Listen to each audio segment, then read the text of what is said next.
perusahaan penerima produk dari farming ini pasti akan mensyaratkan standar food safety mereka apa.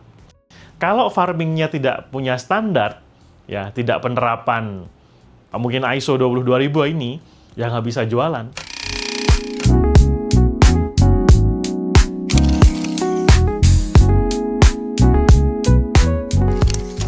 Oke, Bapak Ibu semuanya, ya selamat datang. Kita ketemu lagi pada sesi upskill kali ini. Kemudian sesi kali ini kita akan bahas terkait dengan food safety kembali. Ya, untuk kali ini kita bahas terkait dengan ISO 22000-nya. Ya, kemarin kita sudah bahas terkait dengan GMP dan juga HACCP ya. Sekarang kita bahas untuk ISO 22000-nya. Ini adalah standar ya bagi perusahaan-perusahaan food manufacturing ataupun produksi minuman yang biasanya memang sudah pasarnya sudah luas nih, nggak cuma di Indonesia. Yang mereka membuat atau menstandarisasi dengan standar internasional agar pasarnya bisa semakin luas. Ya, biasanya produk-produknya sudah tidak dijual di Indonesia aja, ya, tapi di luar negeri juga mereka akan jual ke sana. Nah, makanya mereka membutuhkan standar-standar yang memang diakui oleh dunia internasional ya. Salah satunya adalah di ISO 22000. Ya, kita bahas untuk yang ISO 22000 sekarang. Latar belakangnya, kenapa kok perusahaan ini dengan capek-capek ya, dengan sukarela, dengan senang hati mungkin ya mau penerapan ISO 22000 ini. Pertama memang ya produk pangan yang tidak aman ya.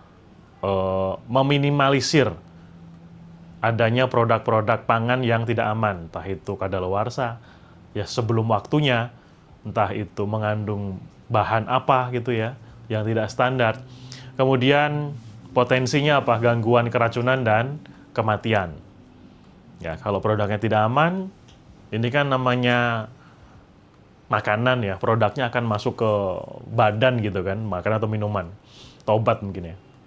Jadi memang harus benar-benar detail, benar-benar dijaga ya, karena nanti masuk ke konsumen, dimakan, kalau produknya nggak aman, jatuhnya apa nanti? Ya, bisa keracunan dan juga kematian. Kemudian, kasus keracunan yang meningkat.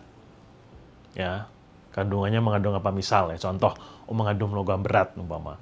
Mengandung bahan apa? Ya, ketika dikonsumsi, racunan jadinya, ya, yang mengkonsumsi. Kemudian, pengaruh global pangan, ya, karena memang pasarnya mau seperti itu. Ya, standarnya sudah semakin tinggi. Kalau perusahaan kita tidak mengikuti, ya kita mau jualan di mana? Ya, pasar sudah permintaannya sudah standarnya tinggi. Jadi mau nggak mau kita membuat produk juga dengan standar yang tinggi. Kemudian juga untuk peningkatan status sosial masyarakat karena memang gaya hidup ya. Sekarang konsumen juga lebih cerdas, lebih pintar. Mereka bisa memilih produk nggak cuma dari iklan gitu ya. Tapi dilihat betul-betul komposisinya apa. Ini kandungannya apa sih yang saya makan ini? Oh, ini efeknya apa? Ya, dengan bahan ini efeknya apa? Mereka lebih cerdas. Nah, kalau memang kita tidak bisa mengikuti dengan kemauan konsumen, ya nggak laku lagi produk kita nanti. Makanya memang, ya ini juga sebagai untuk perbaikan di perusahaan juga ya. Kalau konsumennya maunya sudah standarnya level A umpama ya, yang mau kita ikutin. Karena gaya hidupnya mereka juga pasti akan ngikut ya ke level yang lebih tinggi. Kemudian kurangnya pengetahuan dan perilaku hidup sehat, ini juga sama nih, terkait dengan gaya hidup konsumennya. Ada yang memang mereka detail tahu, ya ada yang memang ya nggak tahu gitu kan. Makanya diedukasi ya agar konsumen-konsumen yang sebelumnya memang belum tahu ya kandungan ini apa, efeknya nanti kemana, gulanya sekian umpama ya. Kemudian dikonsumsi, mohon maaf nih, penderita diabetes umpama, efeknya seperti apa. Nah, ini kan harus ada edukasinya. Agar apa? Konsumen-konsumen yang memang kurang pengetahuan, kita bisa publish kandungan produk ini seperti apa. Oke, kemudian tujuan kita penerapan terkait dengan GMP, karena standar basic dari si food safety atau ISO 22000 tadi, ya masuk juga ke GMP, ya Good Manufacturing Practice. Ini mungkin sudah kita detailkan di upskill sebelumnya ya. Di sini untuk GMP fungsinya atau tujuannya adalah untuk perlindungan konsumen dan memastikan produk yang utuh dan aman. Utuh dan aman. Memastikan produknya beli sekilo dapatnya sekilo. Ya, belinya 500 gram dapatnya 500 gram. Dan aman. Ya, saya mau beli beras umpama ya, dapatnya ya beras yang aman dikonsumsi gitu ya. Bukan beras yang gimana-gimana, entah itu sudah nggak layak makan, mungkin sudah berbau dan lainnya, sudah mungkin ada kandungan biologi yang lain, ya ada kutu atau apa kan sudah tidak aman lagi. Kemudian yang kedua adalah untuk mengurangi dampak negatif dari praktek-praktek produksi atau pengolahan serta terhadap lingkungan pekerjanya. Proses produksinya juga dijaga ya. Kemudian memperluas akses dan memperoleh kepercayaan pasar berkaitan dengan keamanan produk. Ya, tadi sudah kita bahas mungkin terkait dengan bagaimana pasar ini, maunya seperti apa. Kalau pasarnya sudah grade A ya, kita harus ikutin grade A kan, karena pasarnya luasnya di sana. Kalau kita nggak bisa ngikutin, ya kita mau jualan di mana? Berarti kita memang harus ikutin pasar. Ya, memperluas akses dan memperoleh kepercayaan pasar. Kemudian terakhir terkait dengan regulasi. Ya, regulasi ya ini yang standar-standar ya, ada regulasi. Mungkin kalau di Indonesia ada halal ya, ada BPOM ya untuk produk-produk makanan dan minuman, kemudian standar-standar yang lain. Ya, contohnya mungkin ISO 22000 ini ataupun FSSC ataupun kalau perusahaannya ekspor ini syarat-syarat yang harus dipenuhi oleh produsen ya dari negara penerimanya. Ya, negara penerima itu misal saya mau ekspor apa nih, buah-buahan umpamanya ke negara A. Negara A mensyaratkan bla bla bla. Nah ini berarti kita harus pemenuhan standar itu. Kalau nggak ikutin standar berarti apa? Nggak bisa jual ke negara itu. Ya, gitu ya. Ini tujuan penerapan terkait dengan GMP. Kemudian dalam industri pangan, keamanan dan kualitas produk merupakan prioritas utama yang tidak bisa diabaikan. Ya pasti dong. Ya, kualitas namanya produknya produk makanan, ya ini tidak bisa disepelekan, tidak bisa dikesampingkan gitu ya. Di dalam ISO 22000 tahun 2018, di sini yang paling baru, adalah standar internasional yang mengintegrasikan prinsip-prinsip keamanan pangan dengan sistem manajemen yang komprehensif. Sebenarnya kalau kita lihat dari ISO 22000 ini akan menyangkut ke semua sistem manajemen perusahaan. Ya, nggak cuma mungkin orang produksi aja, ya nggak cuma orang QC aja, nggak cuma orang gudang aja ya, tapi masuk ke semua sistem perusahaan. Baik itu nanti ke purchasing-nya, ke maintenance-nya, ke HRD mungkin untuk rekrut karyawan, ya, ke pengawasan dan lain-lain. Untuk memberikan jaminan bahwa produk yang dihasilkan memenuhi persyaratan keamanan pangan di seluruh pasokan rantai. Seluruh rantai pasokan. Karena memang produk makanan ini kan dari hulu ke hilir. Kalau saya mau produk jadi A, ini kan ada bahan baku. Bahan baku beli dari supplier. Ya kan? Milih bahan bakunya seperti apa, kualitas seperti apa, pengiriman seperti apa sampai ke kita. Kemudian diolah ya sampai ke produk jadi sampai konsumen. Ya, rantainya panjang. Ini berarti kalau di perusahaan semua sistemnya memang semua terkoneksi pada ISO 22000. Ya, jadi semua lini perusahaan tadi harus penerapan ISO 22000. Ya, ini repotnya itu. Kemudian kita juga sebagai pengelolaan barang yang dibeli, ya ada komunikasi interaktif seluruh organisasi, karena memang semua organisasi harus ikut serta dalam penerapan ISO kan, ya ISO 20000 tadi kan, nggak bisa kita jalan sendiri.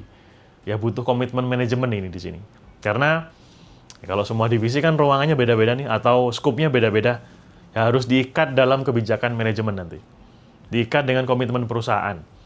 Kalau perusahaan sendiri nggak komit, ya masing-masing divisi ya jalan sesuai dengan kepentingan masing-masing gitu kan jadinya. Ya, makanya butuh komitmen manajemen. Kemudian manajemen sistem yang mencakup dokumentasi. Namanya kita punya sistem, pasti punya dokumen. Ya, kita punya sistem ISO 22000, pasti terkait dengan dokumen-dokumen keamanan pangan ini tersedia. Ya. Kemudian program prasyarat yang memastikan lingkungan bersih dan sanitasi. Ini sudah kita bahas panjang di GMP kemarin, mulai dari ruangan, ya, kemudian suplai energinya, penyimpanan produk, ya, suhu, kemudian pest control, sarana kebersihan ini harus terlengkapi. Ya, kemudian juga terakhir terkait dengan prinsip hazard analytical critical control point yang membantu mengidentifikasi, mencegah, dan menghilangkan bahaya keamanan pangan. Ya, contohnya apa ini? Jadi kita kayak buat ini ya teman-teman, mungkin kalau orang-orang K3, kita kayak buat gradasi lah. Bagaimana kita memonitor suatu produk ini atau rangkaian rantainya ya, ini setiap proses bahayanya apa, resikonya apa, kontrolnya apa. Ya, berarti prosedur terkait dengan pengendalian ya, poin-poin kritikal dari suatu produk, suhu, tes ya, masa simpan dan lain-lain. Ini HACCP-nya jalan. Kemudian sebenarnya kalau kita lihat penerapan ISO-nya ya di 22000 ini nggak cuma diproduksi saja, tapi banyak industri yang berkaitan ya dengan penerapan ISO 22000 ini. Mungkin kalau kita bisa sebutkan, pertama ada farming, ya dimulai dari peternakan. Pak, peternakan harus penerapan ISO? Iya, namanya peternakan, produknya makanan nanti jadinya kan, daging, ya telur. Ini kan akan disuplai ke perusahaan penerima. Perusahaan penerima produk dari farming ini pasti akan mensyaratkan standar food safety mereka apa. Kalau farmingnya tidak punya standar, ya tidak penerapan mungkin ISO 22000 ini, ya nggak bisa jualan. Ya daging, telur, atau mungkin apa produknya. Susu mereka nggak laku dijual gitu ya. Karena apa? Kita nggak punya standar. Jadi mulai dari farming. Kemudian apa? Ada mungkin kali ya yang dekat-dekat dengan farming ya, ada terkait dengan distribusi. Sudah ternakan, sudah perkebunan gitu ya, termasuk perkebunan ya. Perkebunan peternakan ini kan sudah jadi panen gitu kan. Nah ini kan didistribusikan ya ke perusahaan-perusahaan penerima. Kemana? Ke food manufacturing. Nah, proses distribusi ini juga harus punya standar terkait dengan food safety. Bisa mengikuti ke ISO 22000. Ya, karena apa? Biasanya case-nya teman-teman ya, perusahaan penerima produk kita nih, misal saya punya peternakan gitu ya, kemudian saya akan kirim dagingnya ke perusahaan A umpama. Ya, ini kan akan dibawa transportir nih, ya yang membawa produk saya dari pemotongan gitu ya sampai ke restoran misal seperti itu. Ini kan ada proses. Nah, perusahaan distributor atau transportir kalau mereka tidak penerapan food safety, ya produk saya akan reject. Ya, konsumen saya tidak mau menerima produk saya. Karena apa? Dalam proses handling, distribusinya bermasalah nih. Harusnya dibawa dagingnya dari plant ke mana? Ke restoran, suhunya sekian. Ternyata dari transportirnya nggak menyediakan. Nah, ini rusak produk saya. Nah, makanya penerapan standar itu penting terkait dengan food safety. Kemudian food manufacturing ya, sudah sampai di pabriknya, kemudian diolah. Ya, misal dari farming tadi sudah diolah nih, jadi sosis umpama. Jadi apa, produk sampingan yang lain. Ya ini food manufacturing, dari mulai diterima, disimpan di gudang, diproses, di packing sampai konsumen. Ya.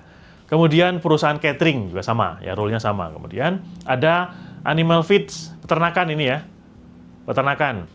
Ya mungkin sudah saya contohkan tadi. Kemudian juga transport dan storage. Transport sudah kita bahas, distribusi.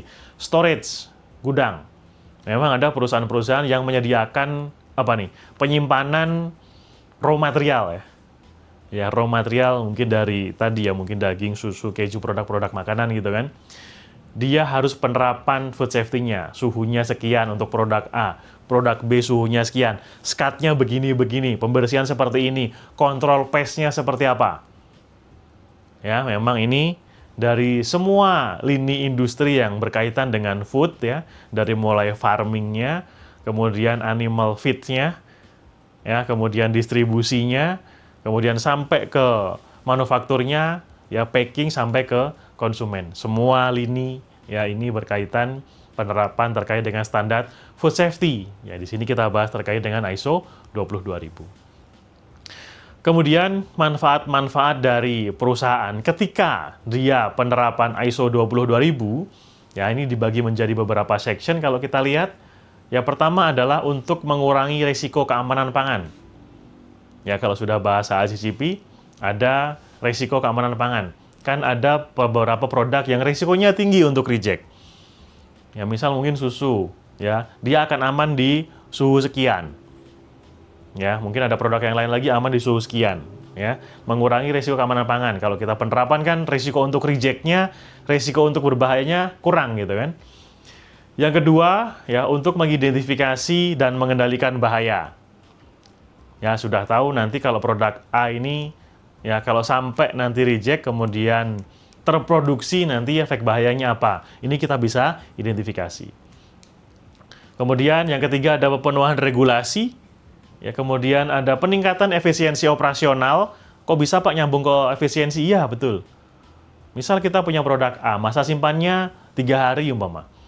Kalau kita tidak menerapkan sistem, ya, di ISO 22000, ini potensi apa? Expire, potensi reject-nya akan tinggi. Ya, kita nggak punya sistem gitu kan. Nggak ada FIFO, nggak ada FEFO. Ya, barang yang datang duluan tak tahu kemana. Kemudian meningkatkan ketelusuran produk. Produk ini saya rilis untuk konsumen siapa, ini tahu kode produksinya, dibuat kapan, ya, tanggal berapa, shift berapa, ini tahu. Ya, ini untuk meminimalisir apa, teman-teman? Produk yang sudah diterima konsumen ternyata reject nih. Entah itu netonya nggak sesuai gitu ya, entah itu expire lebih cepat, kan pasti akan komplain kan. Nah, bagaimana kita bisa handling komplain tadi? Dengan segera recall, ya, dan juga cek produk-produk mana saja yang berpotensi ya mengalami kasus yang sama. Kemudian secara transportasi mungkin sudah kita bahas tadi, dan membangun budaya perbaikan berkelanjutan. Karena memang penerapan food safety yang standar ISO 22000 ini memang berkelanjutan terus kan. Ya, kalau kita bahas, mungkin semua sistem sama ya. Terakhir adalah ada tindakan perbaikan berkelanjutan gitu kan. Hasil dari pengukuran gitu kan, kemudian ditinjau oleh perusahaan ya untuk perbaikan ke periode selanjutnya, dan berlangsung terus-menerus. Tahun ini, tahun berikutnya ya, perbaikan secara terus-menerus. Oke, itu kurang lebih prolognya terkait dengan ISO 22000. Nah, Pak, kalau saya mau penerapan seperti apa ya dari ISO 22000 ini? Mungkin kalau kita lihat atau kita bandingkan dengan sistem yang lain ya, sepertinya sama-sama saja kelihatannya. Ya, namanya sistem kan gitu-gitu aja sebenarnya kan. Tahapnya pertama mulai dari perencanaan. Ya, berarti kita buat plan, ya, perbaikan atau penerapan sistemnya seperti apa. Kemudian pengembangan, kemudian penerapan, terapkan seperti apa, pengukuran dan evaluasi, terakhir adalah sertifikasi. Ya, setelah pengukuran nanti ada hasilnya untuk sertifikasi, ini lolos apa enggak. Ya.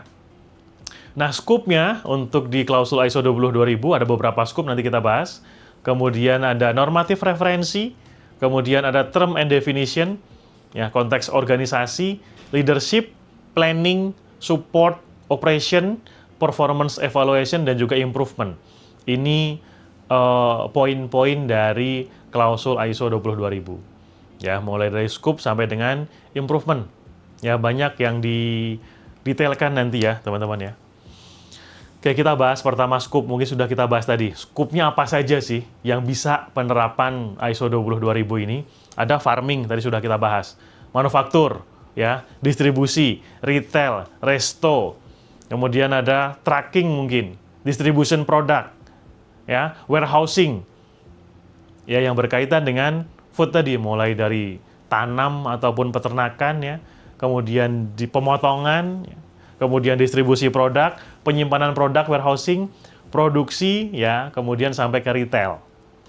Ini kan rantainya panjang. Ini semua scope-nya bisa penerapan ISO 22000. Kemudian yang kedua, setelah tahu scope-nya, ada acuan normatif, ada landasan-landasan hukum. Ya, di sini kalau kita lihat adalah produk yang sudah terdaftar BPOM, kalau standar di Indonesia kan itu ya. Sistem halal, perusahaan sudah memiliki IUP, ya, atau izin usaha ini ya, pengelolaan ya, SIUP, TDP, PLC, dan lain-lain. Kemudian teknologi pengecekan kadar lemak menggunakan alat Hobart, ya, yang sudah menggunakan logger. Kemudian aspek kompetitifnya dari aspek proses, ramah lingkungan, ya, proper, dan lain-lain. Pasar, ya, ini ada semua kalangan, penyebaran produk merata seluruh Indonesia, dan budaya. Ya, di sini positifnya ada budaya konsumsi produk daging dan bakso ya, tinggi gitu ya. Mungkin nggak cuma bakso aja, banyak produk yang memang sekarang mulai meningkat. Madu mungkin seperti itu. Kemudian kalau kita lihat tadi yang tadi ikut masuk isu eksternal, kemudian ada isu-isu internal yang jadi acuan-acuan normatif penerapan ISO 22000. Ada nilai-nilai, maksudnya apa? SOP yang sudah diterapkan di perusahaan. Ya, di sini SOP mulai kedatangan barang, proses, packing, ya sampai ke distribusi itu seperti apa.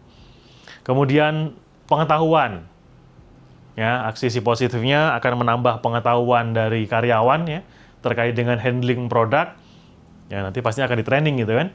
Kemudian budaya, di sini budaya perusahaan ya, untuk meminimalisir cross kontak cemaran sangat tinggi. Memang terkait mungkin nyambung juga ke SOP ini ya. Kalau SOP sudah jalan kan lama-lama jadi budaya kan. Ya, bagaimana kita handling produk gitu. Kemudian kinerja organisasi yang sudah ditetapkan ya sasaran mutunya atau targetnya seperti apa. Ini acuan-acuan normatif dari ISO 22000. Kemudian ada term and definition. Ini mungkin kata-kata yang ini ya, istilah-istilah yang asing. Ya, bagaimana kita menyampaikannya. Di sini ada food safety. Mungkin sudah kita bahas sebelumnya ya. Adalah istilah dasar yang menjelaskan konsep keamanan makanan, yaitu makanan yang tidak akan menyebabkan penyakit atau bahaya kepada konsumen. Produknya aman gitu ya.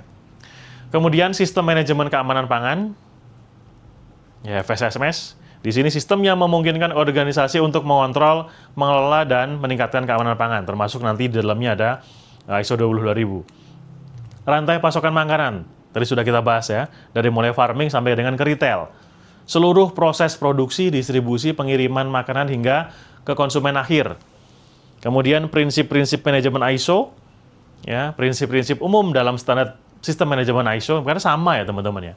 Kalau kita lihat ISO-ISO yang lain ya, selain 22000, kayak 9000, 14000, 45000, itu kan secara prinsip, secara bagaimana penerapan kan kurang lebih sama. Ya. Seperti fokus pada pelanggan, kepemimpinan, dan keterlibatan orang lain. Ya, pasti di klausul-klausulnya ada tuh. Kemudian komunikasi interaktif, di sini komunikasi yang dilakukan oleh seluruh organisasi.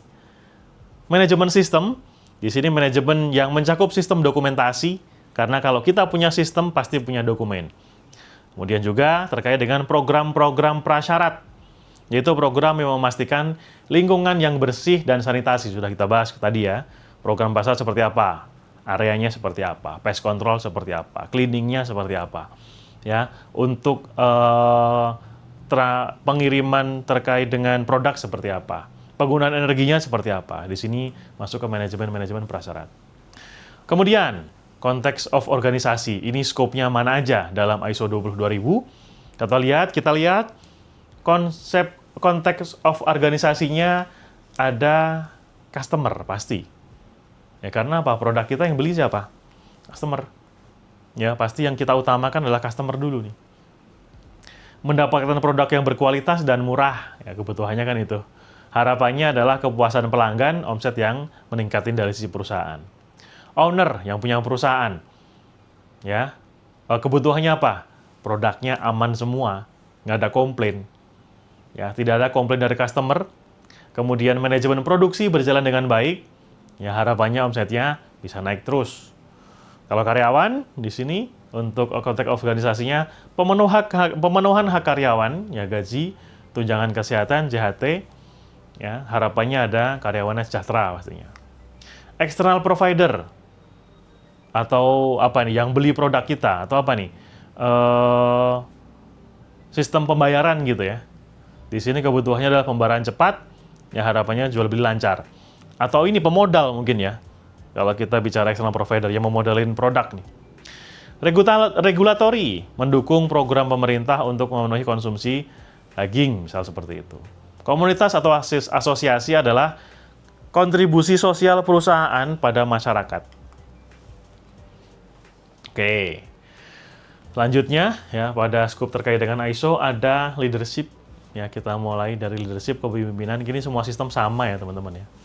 Namanya kita penerapan sistem gitu kan. Jadi langkah yang diambil pertama adalah komitmen manajemen. Kalau manajemennya nggak komit, gimana kita mau penerapan selanjutnya?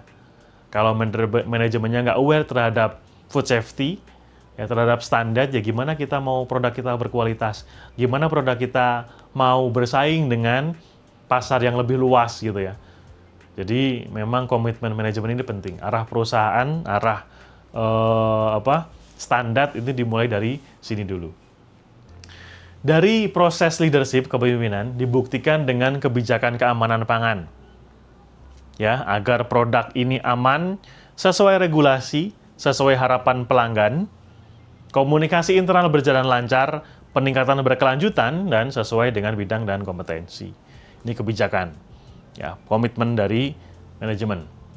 Kemudian, ya, untuk integrasi sistem keamanan pangan dalam proses bisnis, harus ada standar sesuaikan dengan bisnis proses yang dijalankan.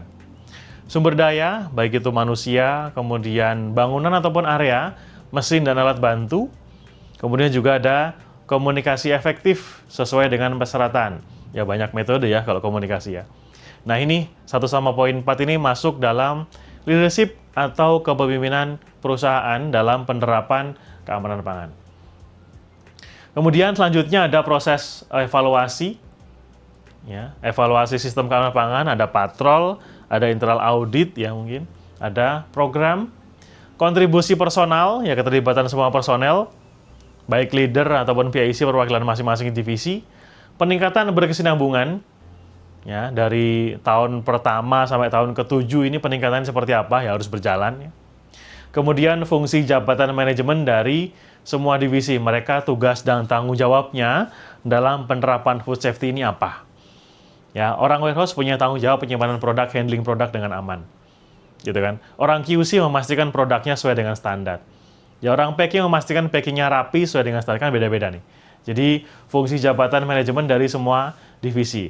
Penyesuaian job desk masing-masing divisi, dan pelaksanaan perbaikan oleh PIC masing-masing divisi. Setelah perusahaan punya kebijakan, sudah komit terhadap penerapan food safety, sudah komit terhadap penerapan ISO 22000, baru kita buat planning. Ya, kita buat rencana kerja. Perusahaan sudah komit, ya sudah oke nih, aware nih terhadap penerapan food safety, terhadap ISO 22000. Oke, baru kemudian kita buatkan planning atau rencana kerja. Di sini, untuk rencana kerja, ya tujuannya untuk mengatasi risiko dan peluang. Ya, perusahaan harus merencanakan tindakan penanganan risiko dan peluang terjadinya potensi kontaminasi. Kemudian cara untuk melakukan integrasi dan implementasi dalam sistem manajemen keamanan pangan dan evaluasi dan efektivitas dari tindakan yang telah dijalankan. Yang sudah dijalankan dievaluasi lagi. Pertimbangan-pertimbangan dalam perusahaan merencanakan ISO 22000 ini adalah dampak dari persyaratan keamanan pangan. Dampaknya apa? Berarti banyak regulasi yang dipenuhi. Ya, secara negatifnya apa? Keluarnya cost-nya tinggi. Ya, positifnya apa? Produk akan lebih banyak diterima di semua pihak gitu ya. Pasar lebih luas. Kemudian kesesuaian produk dan jasa pelanggan. Jadi beli produk A dapatnya produk A. Beli jasa A, dapatnya jasa A. Dan persyaratan dari pihak berkepentingan dalam proses rantai distribusi, baik itu supply, produksi, distribusi, retail. Ya, syarat-syarat dari pihak yang berkepentingan dalam rantai proses. Oke, kemudian masih nyambung ya dengan planning produksi di sini. Ada proses produksi, komposisi yang tidak sesuai persyaratan, ya dampaknya bisa khasiat tidak maksimal. Pengendalian risiko adalah memastikan komposisi sudah disetujui atau dicek oleh QC. Tindakan peluang adalah melakukan tinjauan ulang pemahaman prosedur yang ada. Ini tinjauan ulang nih ya. Contoh ya teman-teman ya. Terkait dengan perencanaan kerja. Di sini ada kondisi atau konsekuensi terjadi bahaya bagi kesehatan. Ya, ditemukannya adanya pecahan kaca atau tulang pada makanan dan ditemukan mikroba patogen pada makanan. Ini bahaya kan berarti kan? Ya, adanya ditemukan mikroba patogen pada makanan. Ya, atau tulang pada makanan. Kemudian kemungkinan bahaya dapat meningkat dan berkembang. Ya, seperti contohnya apa? Pemanasan yang kurang, suhu pendinginan yang kurang lama, dan penyajian distribusi ke konsumen. Oke, kemudian terkait dengan produk diolah pada kondisi yang tidak menjamin kesehatan, kita jaga apa? Suhunya. Ya, pencatat suhu rusak, pencatat waktu rusak, kemudian alat, ruang, dan juga tenaga. Kemudian untuk mutu dan bahan mentah yang tidak memenuhi standar, ya planning seperti apa, pestisida, ya mungkin ada beberapa produk yang kandungan pestisidanya tinggi untuk sayuran dan buah biasanya, logam berat ya pada produk ikan, formalin untuk produk-produk yang lainnya, misal mie, ya atau mungkin ada ayam, ya ada produk-produk makanan yang lain. Oke, kemudian masih di planning kita harus membuat metrik risiko. Ini sama kayak HIRA-DC teman-teman. Ini kalau kita dilihatkan bisa di HACCP. Kita menentukan mana yang produk-produk atau proses yang risikonya tinggi, mana yang moderate, mana yang low. Ya kalau moderate, misal langkahnya kita A, B, C gitu ya. Kalau low ini nggak usah nih aman. Langkahnya cuma satu aja misal. Oh kalau yang high berarti langkahnya pengamanannya A, B, C, D, E. Kalau kita lihat di sini ada terkait dengan perencanaan. Nah ini kayak kalau kita kayak buat HIRA-DC ada indikasi bahayanya ekstrim, ya high, kemudian moderate dan juga low risk. Setiap bahaya dikendalikan kan dengan apa? Metode pengendalian risiko. Ini sama teman-teman. Dengan ISO 45000 dengan SMK 3 gitu ya. Kalau kita lihat metriknya sih kurang lebih sama di sini. Ya bagaimana kita menentukan metrik risiko. Ya, tapi kalau kan bisa ke orang nih, ini khusus untuk ke produk. Risikonya paling tinggi dan paling sering kejadian, maka dia nilai risikonya paling tinggi. Ya, sebab dan akibatnya parah gitu kan, semakin parah akan menjadi semakin tinggi nanti. Ya, semakin buruk penilaiannya. Kemudian terkait dengan planning juga masih, sasaran sistem manajemen keamanan pangan dan perencanaan pencapaiannya harus smart. Ya, harus spesifik. Ya, maksudnya spesifik ini apa yang mau dituju jelas ya. Measurable, ya, memungkinkan gitu ya. Achievable, kemudian relevan, dan juga time frame. Ada tenggat waktunya. Kemudian perencanaan perubahan, ini hal yang harus dipertimbangkan kalau memang ada perubahan adalah tujuan dan dampaknya gimana kalau kita berubah. Kemudian kaitan dengan sistem manajemen, keamanan pangan, kebutuhan sumber daya, perubahan tanggung jawab, ya jangan lupa analisa risiko dan peluang. Ini prakteknya kalau kita praktekkan ini nih, ada analisa risiko dan peluang. Ya, kita ngukurnya dari mana Pak Smart ini? Dari mulai hulu ke hilir. Ya, dari mulai produk diangkut, kemudian di logistik gitu ya, sampai ke konsumen. Ini seperti apa? Ini harus kita lakukan planning untuk manajemen risikonya ke produk. Oke, kemudian ada support. Kita bisa pelaksanaan maksimal kalau mendapatkan support yang maksimal. Ya, kita mau kerja tapi nggak ada cangkulnya, mau nyangkul nggak ada cangkulnya, gimana mau kerja? Ya, kita butuh support di sini. Pertama ada support dari sumber daya, baik itu dari karyawan perusahaan itu sendiri ya internal, ataupun dari eksternal, dari supplier, dari distributor, dari konsultan gitu mungkin ya. Kemudian terkait dengan sumber daya manusia, adalah sumber daya yang dibutuhkan tersedia dan kompeten. Ya, penggunaan ahli eksternal dibuktikan dengan kontrak, kompetensi dan lingkup tanggung jawab wewenang didefinisikan. Sumber daya orang, kemudian sumber daya infrastruktur, lahan, pipa, bangunan, alat, transportasi, teknologi informasi, ini sediakan ya. Kemudian lingkungan kerja, aspek sosialnya, ya psikologisnya, faktor fisikanya, Pak. Lingkungannya, suhunya sekitarnya banyak yang tinggi. Jadi jangan di situ gitu kan. Kemudian psikologinya apa? Pengurangan stres, pencegahan kelelahan, perlindungan ergonomi. Kemudian support juga masih berkaitan dengan informasi terdokumentasi yang disyaratkan FSMS dan melakukan ini harus dikendalikan untuk memastikan bahwa memadai dan sesuai dengan penggunaannya, di mana dan kapan diperlukan, dilindungi, misal kerahasiaan, penyalahgunaan, dan kehilangan integritas. Oke, di sini informasi-informasi ya terkait dengan FSSC. Kemudian ada pengendalian informasi terdokumentasi. Sudah kita bahas panjang sebenarnya untuk dokumentasi. Bagaimana kita membuat standar dokumen yang layak itu seperti apa. Nomor dokumen, ada tanggal gitu ya. Ini memang ada aturan terkait dengan dokumentasi. Selanjutnya kita bahas terkait dengan bagaimana operasionalnya ya. Dalam pelaksanaan ISO 22000 di bidang operasional, di sini ada pelaksanaan dan pengendalian operasional. Ya, di sini organisasi harus melaksanakan program dan rencana bagaimana mengendalikan dan update proses untuk memenuhi persyaratan realisasi produk yang aman. Ya, berarti apa nih? Kita harus menetapkan kriteria proses. Proses mana yang harus dipatuhi, ya, prosedurnya mana. Menyimpan informasi yang terdokumentasi. Form-form dari penerimaan produk, mungkin dari pengecekan, dari penerimaan, bongkar muat, pengiriman, semua terdokumentasi. Kemudian mengontrol perubahan rencana dan review konsekuensi perubahan yang tidak diinginkan.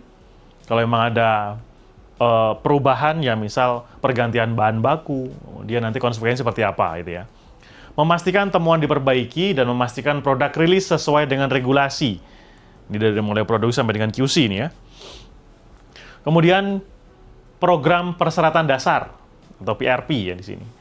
Ya, ini mungkin akan nyambung ke GMP kemarin. Ya, terkait dengan konstruksi, layout, ya, pasokan udara, energi dan utilitas, pest control, kesesuaian peralatan, kemudahan cleaningnya seperti apa, ya, proses persetujuan supplier, penerimaan bahan masuk, cleaning, desinfeksi, personal hygiene, informasi produk, customer, dan lain-lain. Kemudian dari proses operasi ini, ya kalau kita bahas construction building-nya, di sini bangunan sesuai dengan sifat operasi. Ya, pengelolaan, konstruksi bangunan tahan lama dan tidak berbahaya. Dari mulai lantai, kemudian dinding, atap, ya, dibangun sesuai dengan peruntukan perusahaan makanan. Ini mulai basic ya. Basicnya dari mulai bangunan sudah disesuaikan standarnya. Kemudian lingkungan, ya, ada potensi apa? Kontaminasi-kontaminasi, baik itu dari sirkulasi udaranya, kemudian dari pest control, ya mungkin ada hama atau makhluk hidup di sekitaran lokasi kerja gitu kan. Nah ini seperti apa kontrolnya? Dan batas atau site desinfeksi yang jelas, diidentifikasi dengan jelas. Jadi batas antara produk A, produk B, proses A, proses B, ini di SCAT ada batas yang jelas, ya. Ada SCAT-nya jelas, ada mungkin tertutup ya. Jadi antara produk A dan produk B ini tidak terkontaminasi. Ya, kemudian persyaratan selanjutnya terkait dengan layout, ya. Di sini ada tata letak dirancang untuk memfasilitasi praktek kebersihan. Tata letaknya memudahkan untuk cleaning. Ya, tetapkan layout untuk raw material dan packaging material (RMPM) dan juga personal. Dipisah ya antara produk raw, produk packaging dan juga untuk lewatan orang gitu ya. Kemudian pemisahan fisik antara area produksi dan warehouse. Peralatan dirancang untuk memfasilitasi pemantauan kebersihan dengan baik. Fasilitas inline dan online ya, minimal kontaminasi. Semua bahan dan produk tidak disimpan dan atau menempel langsung di lantai ataupun dinding. Berarti apa nih teman-teman? Ada palet ya.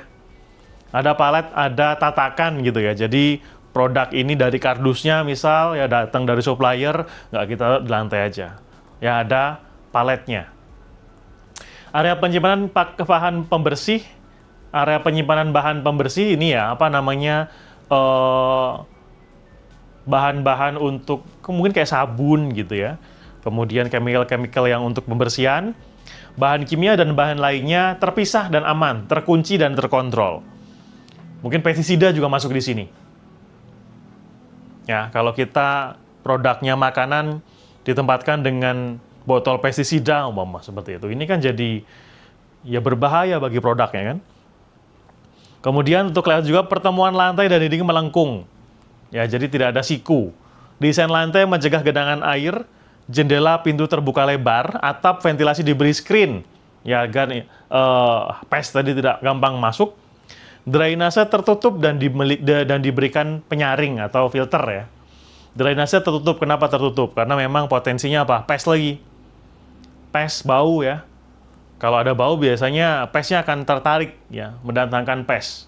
Harus tertutup dan memiliki penyaring. Dan dibersihkan secara berkala pastinya penyaringnya. Kemudian ada utilitas sih sama nih ya, mungkin juga masih berkaitan dengan area kerja. Bagaimana jalur gas jalur air, ya, jalur bahan bakar dan lain-lain ini tidak ada kontaminasi. Ya, chemical food grade, bahan kimia boilernya food grade ya, disimpan tempat yang aman. Gasnya untuk ditunjukkan yang food grade ya, nggak boleh kita menggunakan pemasangan dengan gas yang atau bahan bakar yang kotor gitu istilahnya. Lampu dilindungi agar tidak terkontaminasi bila terjadi kerusakan, pecahan kacanya ini maksudnya. Kemudian kompresor air atau mungkin ada penggunaan kompresor jalur angin gitu ya. Nitrogen, gas lain yang dirancang untuk mencegah kontaminasi. Air dan juga memantau rute distribusi utilitas agar meminimalkan risiko kontaminasi produk. Karena biasanya potensi untuk kontaminasi yang dari energi ini ya jadi vital ya teman-teman. Apalagi air. Karena kalau kita di produk makanan ini penggunaan air akan sangat signifikan. Ya, karena proses dari mulai pengambilan sumber airnya, ya, penyimpanan, ya, distribusi sampai ke produksi. Kemudian terkait dengan waste disposal, terkait dengan pelimbahannya, ini masih nyambung juga nih terkait dengan environmental safety. Ya, di sini terdapat identifikasi sampah, baik itu organik ataupun anorganik. Ya, tidak ada akumulasi limbah di produksi dan gudang. Berarti apa nih teman-teman? Produk waste yang ada di area produksi ataupun di area gudang ini kan potensi kontaminasi ke produk nih ya. Harus disimpan dengan rapat, kemudian jangan sampai numpuk, segera kita bawa ke TPS. Ya. Kemudian ada equipment untuk sustainable cleaning dan maintenance. Peralatan-peralatan untuk cleaning, ya ini juga tidak boleh terkontaminasi, ya, chemical-chemical yang food grade, termasuk alat-alat maintenance ya, obengnya mungkin, ya, alatnya, olinya, grease-nya, ini semuanya ya berkaitan dengan food safety. Berarti pakai yang food grade, ya, baik itu chemical maupun ke alat-alatnya. Kemudian manajemen of purchase material. Nah ini berarti masuk ke supplier, karena produknya kan harus disuplai, nggak cuma kita, nggak dari kita semua kan. Ada beberapa produk yang memang disuplai. Berarti apa? Dari manajemen of purchasing material, dari pembelian produk gitu ya, terdapat seleksi dan evaluasi yang dapat berupa audit bagi si suppliernya. Ya, terdapat seleksi evaluasi yang kita untuk mengukur supplier. Supplier ini oke apa enggak? Supplier ini komplain atau tidak? Kalau nggak oke berarti kita ganti. Ya, kalau oke dilanjutkan. Standar mereka seperti apa ya? Kemudian kedatangan bahan, ya, ingredient dilengkapi dengan COA. Bagaimana handling produk gitu ya. Diverifikasi jika tidak sesuai, ya dikendalikan. Cek kondisi kedatangan. Ya, pengiriman material yang dibeli, akses ke tempat bahan atau balak ini yang curah ya, harus diidentifikasi, ditutup dan dikunci. Misal, kita beli tepungnya nggak karungan gitu ya, tapi per kontainer misal. Ya ini kan curah nih. Berarti apa? Akses ke tangkinya, ya ini seperti apa? Harus diidentifikasi, tertutup yang dikunci. Kenapa harus tutup dan dikunci? Ya namanya ini ya teman-teman ya, dia kan akan suplai produk ke kita kan. Nah kita kan cek kilang atau bukan kilang ya, silo curah mereka seperti apa. Apakah sudah teridentifikasi bahaya-bahayanya? Apakah terkunci? Apakah tertutup? Ya, tidak ada pes. Nah, ini kita sebagai syarat juga untuk milih supplier ya dari proses operasional ini. Kemudian di sini terdapat program yang dilakukan untuk mencegah, mengendalikan, dan mendeteksi kontaminasi. Ini PRP ya, teman-teman ya. Atau HACCP ini. Ya, bagaimana kita bisa memisahkan produk mentah dan produk jadi. Kemudian ada batas fisik antara masing-masing produk. Pengendalian akses, ya aksesnya siapa aja yang boleh masuk, pola pergerakan dari jalur masuk, jalur keluarnya kemana, dan perbedaan tekanan udara. Kalau memang ada produk-produk yang membutuhkan mungkin tekanan udara sekian ataupun suhu ya, suhu juga masuk di sini. Produk A butuh suhu sekian, produk B butuh suhu sekian, ini kan beda-beda. Kemudian lanjut lagi, di operasional ada cleaning dan sanitasi. Ini mungkin sudah bahas kita di GMP ya. Bagaimana kita proses cleaning, ya ada cleaning sebelum, ada cleaning on process, ada cleaning setelah proses. Menggunakan alat-alat yang khusus, ya. Kemudian juga chemical-chemical yang food grade, ya. Dan juga proses untuk cleaningnya seperti apa. Jadi kalau kita lihat, program pembersihan dan sanitasi desinfeksi dipastikan ya peralatan dan lingkungannya bersih. Ya alatnya juga harus bersih gitu kan. Kemudian dipisahkan dari sistem produksi aktif. Ya, kemudian program kebersihan berisi area, item, peralatan, penanggung jawab ya. Harus ada penanggung jawabnya karena kalau nggak ada penanggung jawabnya nantinya ditunjuk-tunjukkan siapa yang punya tanggung jawab di sini gitu ya. Dan juga bahan pembersih dan alat pembersih dipelihara, diidentifikasi, dan harus food grade, disimpan secara terpisah. Ya, lanjut ke pest control. Di sini bagaimana perusahaan menyediakan pest control, ya, terkait dengan trapnya, kemudian jalurnya, kemudian pengecekannya, ya, pemasangan lampu, stiker, dan lain-lain. Di sini bagaimana perusahaan, mungkin ini biasanya kita menggunakan pihak ketiga ya, untuk pest control ini. Karena memang butuh alat-alat yang bermacam-macam, petugas khusus gitu kan. Ya, pest ini misal semut, ya, kontrolnya seperti apa. Ya, tikus mungkin seperti apa. Kecoa gitu seperti apa. Lalat mungkin seperti apa. Ini kan memang ada spesialisasinya. Biasanya perusahaan nggak mau repot, jadi mereka menggunakan vendor untuk monitoring pest control. Kemudian lanjut lagi terkait dengan product information. Berarti apa? Informasi yang terkandung dalam produk, berarti COA-nya harus ada nih. Ya, dari bahan baku tadi datang gitu kan, terlampir COA-nya. Informasi harus disampaikan kepada konsumen. Misal, informasi penyimpanan dan informasi penyajian. Baik COA yang masuk ke kita, yang bahan baku, ya, sampai produk jadi yang akan kita kirim ke konsumen. Berarti apa? Ada, misal kalau kita beli mie instan ya teman-teman ya, di situ disampaikan apa? Cara penyajiannya seperti apa? Rebus berapa menit, ya, tuangkan, ya, kemudian tambahkan mungkin tambahan kondimen yang disarankan gitu ya. Jadi di sini ada informasi produk. Termasuk cara penyimpanan, simpan di suhu sekian, ya, simpan di suhu sekian. Karena setiap produk kan punya cara simpan suhu yang beda-beda gitu ya. Kemudian checklist kesesuaian dengan label dan isi tulisan benar sesuai dengan label. Food defense, di sini ada area yang sensitif harus diidentifikasi dan dipetakan. Area akses harus dibatasi secara fisik dengan menggunakan kunci atau diloto ya. Ini food defense atau terkait dengan keamanan pangan, ya berarti area sensitif harus diidentifikasi dan dipetakan. Mana area-area yang kira-kira berpotensi merusak produk atau menghasilkan produk yang tidak berkualitas. Contohnya air ya teman-teman ya. Area penyimpanan air, itu kan area sensitif. Kalau memang ada yang tidak sesuai pada kualitas airnya, masalah nanti di produk. Makanya harus diberi akses, dibatasi dengan secara fisik ya, ditutup, dikasih kunci, dan orang-orang tertentu saja yang boleh mengakses ya dari area itu.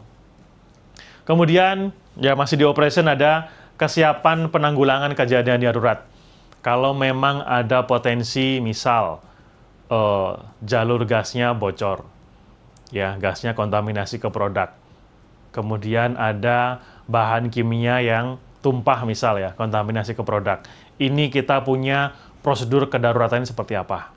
Ya misal, saya lagi bikin produk gitu kan, ada proses produksi, kemudian ada pecahan kaca, ya atau ada salah satu lampu pecah, pecahannya masuk ke produk. Nah ini kedaruratan seperti apa? Ya berarti apa? Satu line mungkin kita hold dulu, kita cek masing-masing produknya menggunakan X-ray misal ya. Kemudian produk-produk yang berpotensi kontaminasi dengan pecahan kaca tadi kita hold, ya berarti reject jatuhnya nanti. Ya yang lolos atau yang memang tidak terkontaminasi nanti bisa rilis. Jadi kita kedaruratannya nggak cuma terkait dengan orang ya, tapi terkait dengan produk juga. Kalau kita lihat di sini, penanggulangan darurat adalah tindakan yang dilakukan untuk mengurangi konsekuensi dari kejadian darurat termasuk dampak keamanan pangan gitu ya. Di sini ada proses ya bahaya, critical control point-nya ya, ada apa, siapa, di mana, kapan, bagaimana tadi sudah dicontohkan ya. dan juga tindakan pengendalian lanjutnya. Kemudian ada proses evaluasi dan performa. Berarti apa ini teman-teman? Biasanya ada audit berkala ya, untuk memastikan bahwa sistem keamanan pangan ini bisa berjalan. Ya, kita pantau, kita ukur, kita analisa dan evaluasi, dan pastinya melakukan internal audit. Ya, program sudah berjalan gitu ya, baru di audit untuk memastikan kesesuaiannya dari klausul-klausul ISO 22000 ini. Ya, melakukan audit secara berkala, menyusun dan menjalankan program audit, menentukan kriteria dan lingkup audit, menyeleksi auditor, berarti auditor harus training ya teman-teman ya. Kalau mau ngaudit tapi auditornya belum punya kemampuan untuk melakukan audit ya nggak bisa gitu kan. Jadi harus training dulu. Yang objektif dan tidak berpihak, melaporkan dan mengoreksi hasil audit pada manajemen, menyimpan bukti-bukti pelaksanaan internal audit, penentuan apakah food safety management system sudah memenuhi tujuan kebijakan dan sasaran keamanan pangan. Ya ini endingnya ya, hasil evaluasi atau hasil dari audit tadi, ya temuan-temuannya ini ada yang kritikal apa enggak gitu. Sesuai dengan kebijakan perusahaan apa enggak, ada nggak yang dilanggar dari poin-poin kebijakan perusahaan atau memang poin-poin yang krusial ya dari proses keamanan pangan ini. Kemudian hasil dari audit ya kita gunakan untuk improvement, perbaikan secara berkala. Ya, biasanya kan memang audit, misal kita audit per 6 bulan sekali. Hasil audit pasti ada temuan kan? Nah, temuan-temuan ini ya untuk perbaikan food safety secara berkelanjutan. Berupaya peningkatan berkelanjutan yang harus dilakukan organisasi ketika ditemukan ketidaksesuaian, maka organisasi harus melakukan tindakan korektif untuk melakukan peningkatan, perlu melakukan pembaruan sistem manajemen keamanan produk secara terencana. Dari temuan-temuan ini biasanya ya teman-teman ya, terakhir ini improvement. Oke, terima kasih teman-teman untuk sesi upskill kali ini kita cukupkan. Sampai ketemu di video upskill selanjutnya. Terima kasih.